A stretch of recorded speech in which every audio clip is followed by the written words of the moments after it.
Welcome to Scary Bedtime Stories. I'm your host Jose, and I will be your guide, your Morpheus into the world of dreams. The goal of this podcast is to help you fall asleep by relaxing you, taking your restless mind off your problems, and help you get the rest that you deserve while I read to you a horror classic. I promise it won't be too scary. We're going to tune out the outside world. That's the gentle rain and music you hear in the background. Hopefully, that'll be enough to drown out your neighbor's barking dog or the sirens from the high-speed police chase happening outside your window. Put this episode on repeat or make a playlist of several episodes while we wait for the Sandman to come. Focus on your breathing. To quote Gavin Rossdale from Bush, breathe in, breathe out. Breathe in, breathe out. Breathe in. I'll stop joking around. But if you want to hear more of my jokes, check out my other podcast, Technically a Conversation, a podcast I do with my lovely co-hosts, Isela and Elena. We love to cover weird topics and make you laugh in the process. A link will be in the show notes, or go to technicallyaconversation.com. With all that out of the way, let's get started. Make yourself comfortable in your bed. Flip that pillow around to the cool side and relax your breathing. Smear some Vicks Vapor Rub under your nose and focus on how soft and cool your sheets are. Today, I'll be reading you part 2 and 3 of The Monkey's Paw by W.W. Jacobs. In the brightness of the wintry sun next morning, as it streamed over the breakfast table, he laughed at his fears. The room felt as it always had, and there was an air of health and happiness which was not there the previous night. The dirty, dried up little paw was thrown on the cabinet with a carelessness which indicated no great belief in what good it could do. "I suppose all old soldiers are the same," said Miss White. "The idea of our listening to such nonsense. How could wishes be granted in these days? And if they could, how could 200 pounds hurt your father?" "Might drop on his head from the sky," said Herbert. "Morris said that things happened so naturally," said his father, "that you might, if you so wished, not see the relationship." "Well, don't break into the money before I come back," said Herbert, as he rose from the table to go to work. "I'm afraid I'll turn you into a mean, greedy old man, and we shall have to tell everyone that we don't know you." His mother laughed and followed him to the door, watched him go down the road, and returning to the breakfast table, she felt very happy at the expense of her husband's readiness to believe such stories, all of which did not prevent her from hurrying to the door at the postman's knock, nor when she found that the post brought only a bill talking about how sergeant majors can develop bad drinking habits after they leave the army. "Herbert will have some more of his funny remarks, I expected, when he comes home," she said as they sat at dinner. "I know," said Mr. White, pouring himself out some beer, "but for all that, the thing moved in my hand, that I'll swear to." "You thought it did," said the old lady, trying to calm him. "I say it did," replied the other. "There was no thought about it. I had just— What's the matter?" His wife made no reply. She was watching the mysterious movements of a man outside, who, looking in an undecided fashion at the house, appeared to be trying to make his mind to enter. In mental connection with the 200 pounds, she noticed that the stranger was well dressed and wore a silk hat of shiny newness. 3 times he stopped briefly at the gate and then walked on again. The 4th time, He stood with his hand upon it, and then with sudden firmness of mind, pushed it open and walked up the path. Miss White at the same moment placed her hands behind her, hurriedly untied the strings of her apron, and put it under the cushion of her chair. She brought the stranger, who seemed a little uncomfortable, into the room. He looked at her in a way that said that there was something about his purpose that he wanted to keep secret, and seemed to be thinking of something else as the old lady said she was sorry for the appearance of the room and her husband's coat, which he usually wore in the garden. She then waited as patiently as her sex would permit for him to state his business, but he was at first strangely silent. "I was asked to call," he said at last, and bent down and picked up a piece of cotton from his trousers. "I come from Ma and Megan's." The old lady jumped suddenly as in alarm. "Is anything the matter?" she asked breathlessly. "Has anything happened to Herbert? What is it? What is it?" Her husband spoke before he could answer. There, mother," he said hurriedly. "Sit down and don't jump to a conclusion. You've not brought bad news, I'm sure, sir." And eyed the other, expecting that it was bad news, but hoping he was wrong. "I'm sorry," began the visitor. "Is he hurt?" demanded the mother wildly. The visitor lowered and raised his head once in agreement. "Badly hurt," he said quietly, "but he is not in any pain." "Oh, thank God," said the old woman, pressing her hands together tightly. "Thank God for that. Thank—" She broke off as the tragic meaning of the part about him not being in pain came to her. The man had turned his head slightly so as to not look directly at her, but she saw the awful truth in his face. She caught her breath and turned to her husband, who did not yet understand the man's meaning, laid her shaking hand on his. There was a long silence. "He was caught in the machinery," said the visitor at length in a low voice. "Caught in the machinery," repeated Mr. White, too shocked to think clearly. "Yes." He sat staring out the window, and taking his wife's hand between his own, pressed it as he used to do when he was trying to win her love in the time before they were married, nearly 40 years before. "He was the only one left to us," he said, turning gently to the visitor. "It is hard." The other coughed and, rising, walked slowly to the window. "The firm wishes me to pass on their great sadness about your loss," he said, without looking around. "I ask that you too please understand that I am only their servant and simply doing what they told me to do." There was no reply.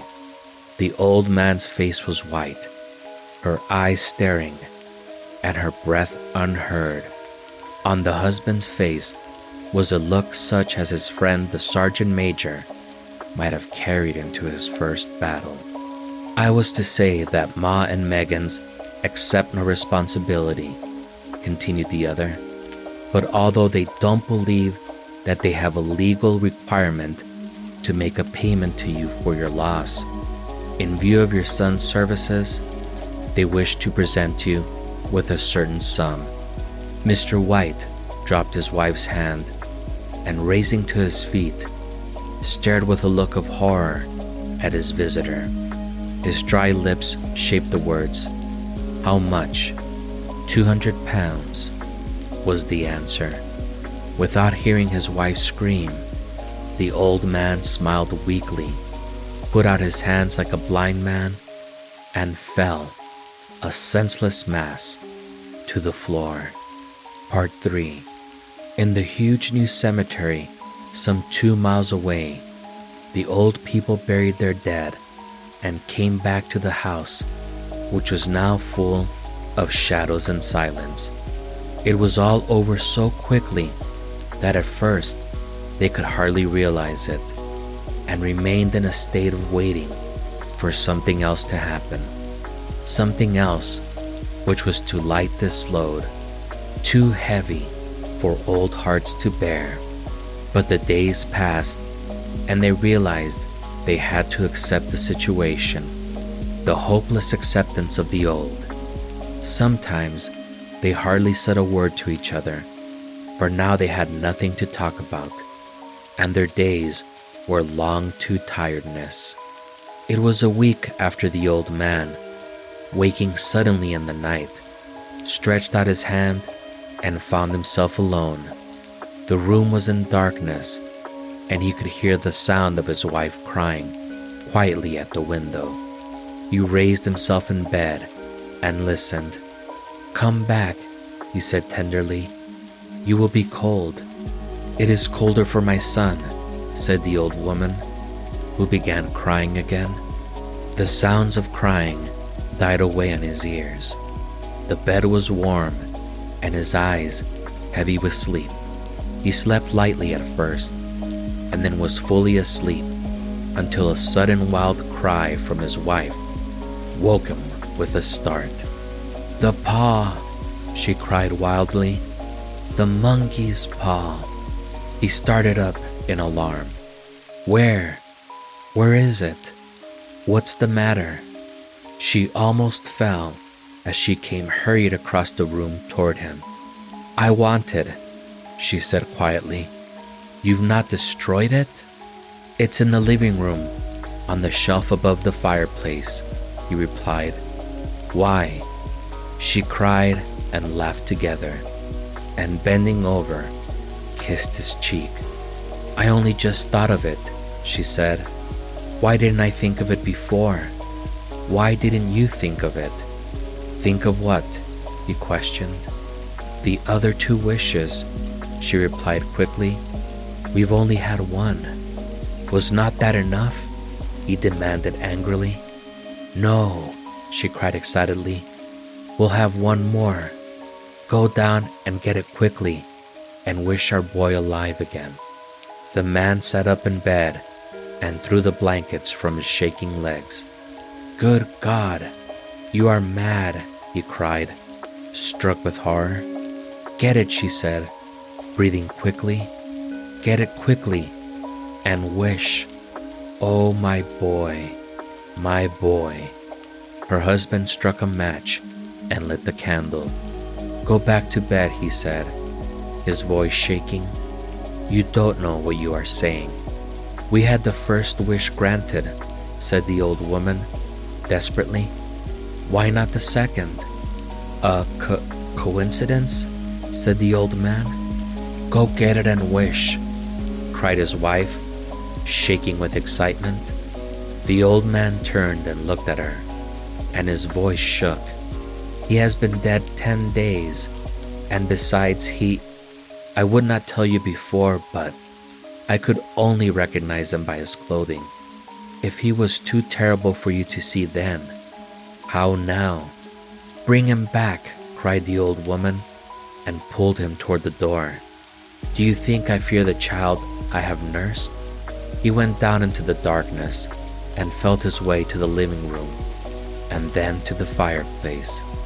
The talisman was in its place on the shelf, and then a horrible fear came over him that the unspoken wish might bring the broken body of his son before him, before he could escape from the room. He caught his breath as he found that he had lost the direction of the door, his forehead cold with sweat. He felt his way around the table and along the walls until he found himself at the bottom of the stairs with the evil thing in his hand.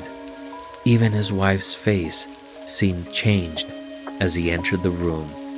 It was white and expectant, and to his fears seemed to have an unnatural look upon it. He was afraid of her.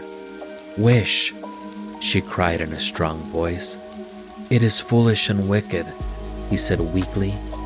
"Wish," repeated his wife. He raised his hand. "I wish my son alive again." The talisman fell to the floor, and he looked at it fearfully. Then he sank into a chair, and the old woman, with burning eyes, walked to the window and opened the curtains. He sat until he could no longer bear the cold, looking up from time to time at the figure of his wife staring through the window.